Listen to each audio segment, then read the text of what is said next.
तर नमस्कार मित्रांनो, माझं नाव आहे प्रवीण आणि तुम्ही बघताय प्रवीण्स व्लॉग.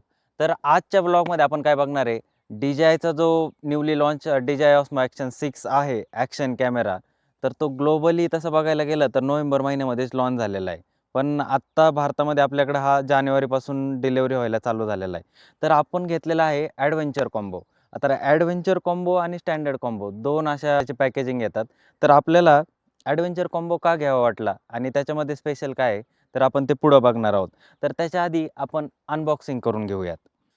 तर अनबॉक्सिंग करण्याआधी आहे ना, बॉक्समध्ये ॲडव्हेंचर कॉम्बोमध्ये DJI Osmo Action 6च्या आपल्याला काय-काय भेटतंय ते मी सांगतो तुम्हाला. एक आपल्याला Osmo Action 6 हा कॅमेरा भेटतो. नंतर 3 एक्स्ट्रा बॅटरी भेटतात आपल्याला, जी की एक कॅमेरासोबतच येते Action 6 कॅमेरासोबत आणि 2 आपल्या बॅटरीच्या केससोबत येतात.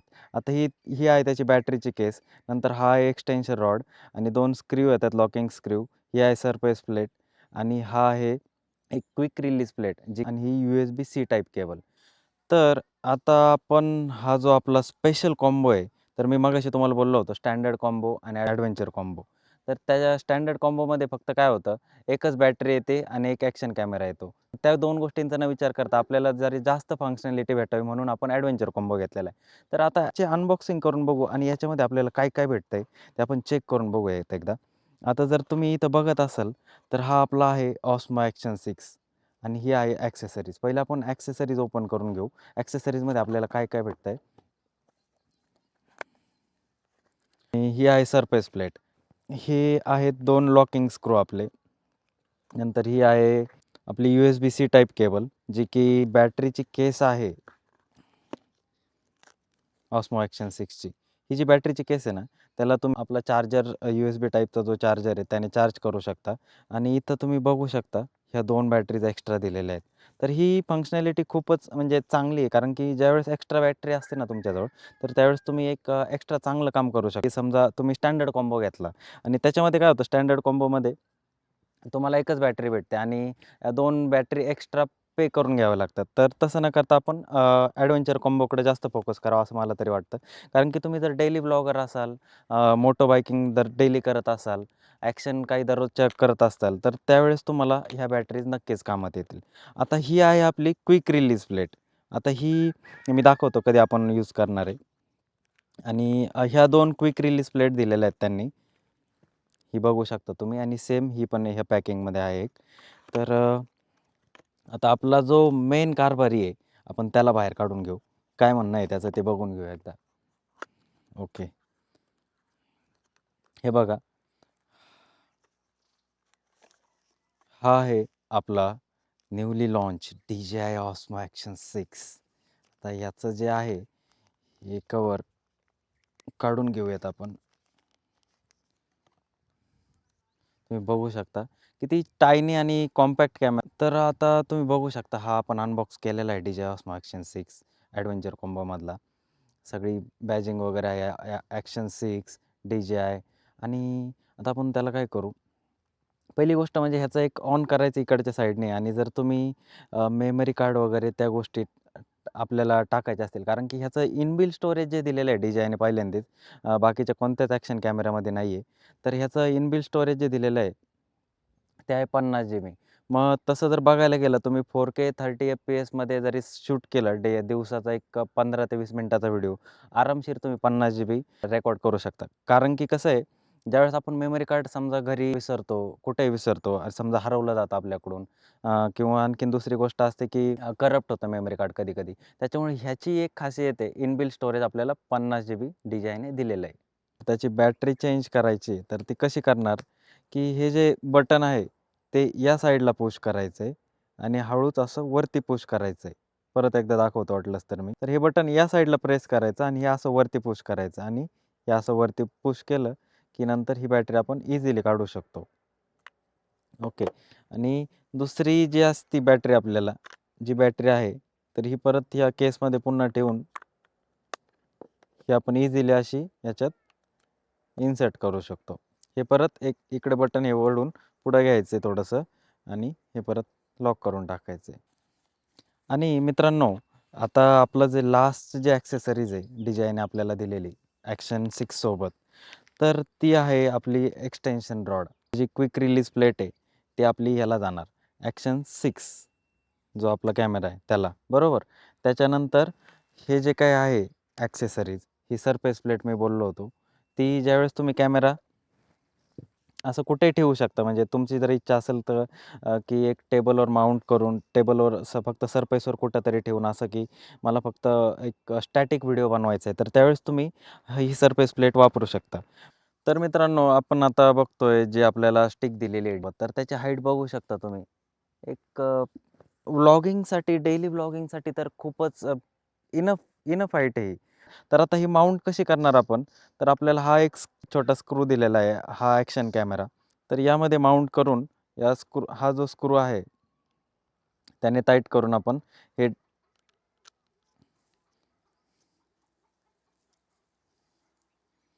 अशा प्रकारे वापरू शकता.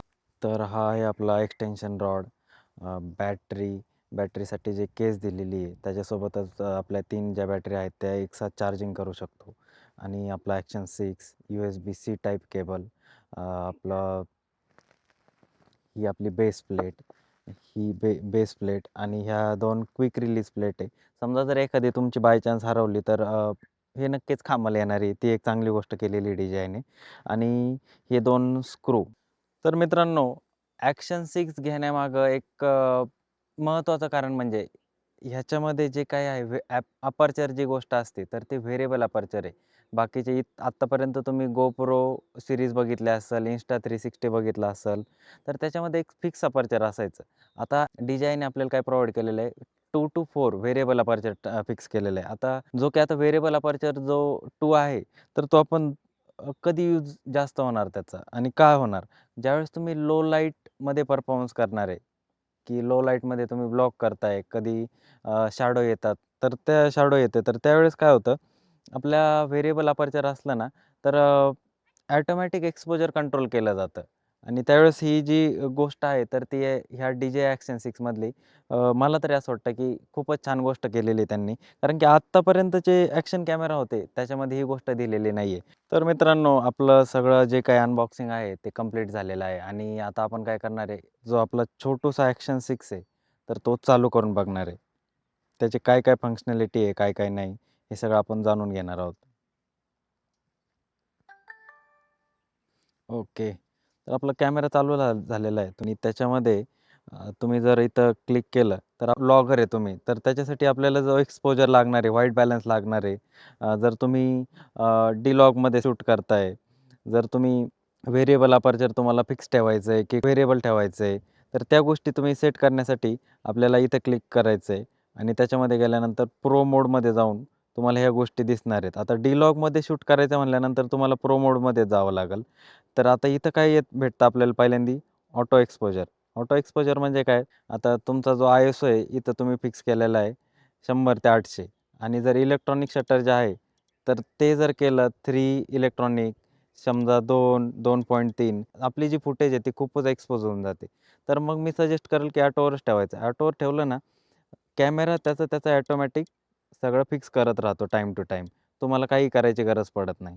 त्याच्यामुळे माझं तर सजेशन राहील ऑटोवर ठेवायचं आणि ज्यावेळेस खरंच गरज असेल, तर त्यावेळेस समजा रात्रीची वेळ आहे, तर तुम्ही ISO वाढवून पण ते काम करू शकता. आता दुसरी गोष्ट आहे व्हाईट बॅलन्स.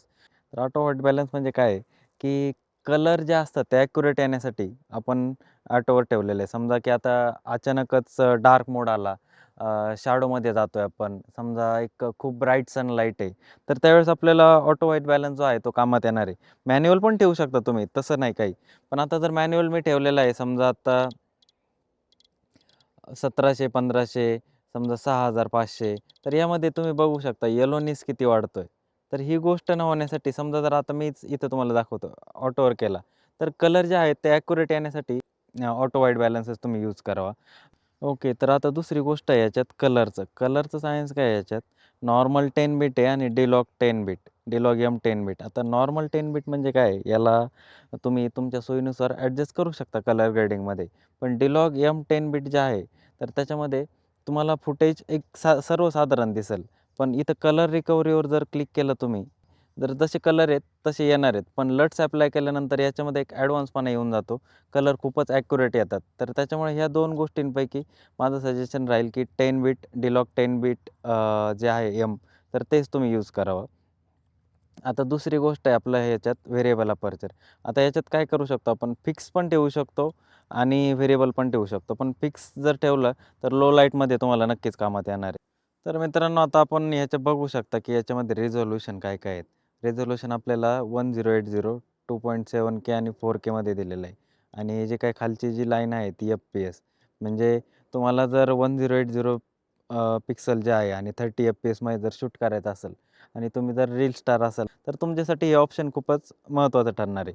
आणि दुसरी गोष्ट म्हणजे 4Kमध्ये पण तुम्ही शूट करू शकता. समजा तुम्हाला YouTubeला व्हिडिओ टाकायचे आहेत, समजा जरी Instaला जरी टाकायचे असतील आणि जर तुम्ही 120मध्ये जर शूट केलं, 100मध्ये जर शूट केलं, तुम्हाला एक स्लोनेस पाहिजे असेल व्हिडिओमध्ये, तर तुम्ही हे FPS जरूर यूज करू शकता. आता दुसरी गोष्ट काय आहे, मगाशी मी जसं बोललो की याच्यामध्ये कस्टम मोड आहेत रिझोल्यूशनमध्ये. हा एक लँडस्केप जर तुम्ही YouTubeला व्हिडिओ जर डेली पोस्ट करत असाल, पोर्ट्रेट मोड आहे, डिफॉल्ट मोड आहे आणि एक कस्टम मोड. तर आता कस्टम मोडमध्ये जर तुम्हाला एकदाच शूट करायचं आहे व्हिडिओ आणि त्यामध्ये काय पाहिजे तुम्हाला रील पण पोस्ट करायची आणि YouTubeला पण व्हिडिओ अपलोड करायचा आहे. तर त्यासाठी तुम्ही ॲस्पेक्ट रेशोमध्ये जाऊन कस्टम मोड सिलेक्ट करू शकता. आता हे बाकीचे जे आहेत पोर्ट्रेट, लँडस्केप हे YouTube, Instagramसाठी फिक्स राहतील त्यांचे रिझोल्यूशन. बट कस्टममध्ये तुम्ही तुमच्या सोयीनुसार व्हिडिओला क्रॉप करू शकता. आता आणखीन जर बघायला गेलं याच्यामध्ये फंक्शनॅलिटी काय आहे, की हे जे वाईड म्हणून आहे, बरोबर? याच्यामध्ये रॉक स्टेडी एक दिला जातो आपल्याला. स्टेडीनेस कसा पाहिजे, हॉरिझॉन स्टेडी. तर यानुसार तुम्ही सिलेक्ट करू शकता. तुम्ही जर समजा मोटो व्लॉगिंग करता, तर रॉक स्टेडी त्याच्यासाठी खूपच फायदेशीर असणार आहे. कारण की काय होतं बाईक ज्यावेळेस रस्त्यावरून चालते, तर रस्त्यामध्ये कधीच खड्डे येतात, कधी चढ-उतार येतो. तर त्यावेळेस कॅमेरा स्टेबल राहण्यासाठी तुम्ही इथं बघू शकता, फुटेज अजिबात सुद्धा शेक करत नाही. तर त्यासाठी हे खूपच चांगलं ऑप्शन असणार आहे. आणि त्याच्यामध्ये तुम्ही natural wide, wide, ultra wide या गोष्टी सिलेक्ट करू शकता. बट शक्यतो प्रेफर राहील नॅचरल वाईड. आता ही रॉक स्टेडी मोड आहे. याच्यामध्ये कसंही केलं तरी कॅमेरा स्टेबल फुटेज भेटणार आहे. तर मित्रांनो आता DJIने आपल्याला काय दिलेलं आहे याच्यात 4K, 8K असं रिझोल्यूशन दिलेले आहेत. जसं की आपण लँडस्केप मोडमध्ये बघितलं होतं 1080 पिक्सल, 2.7K, 2K, 4K.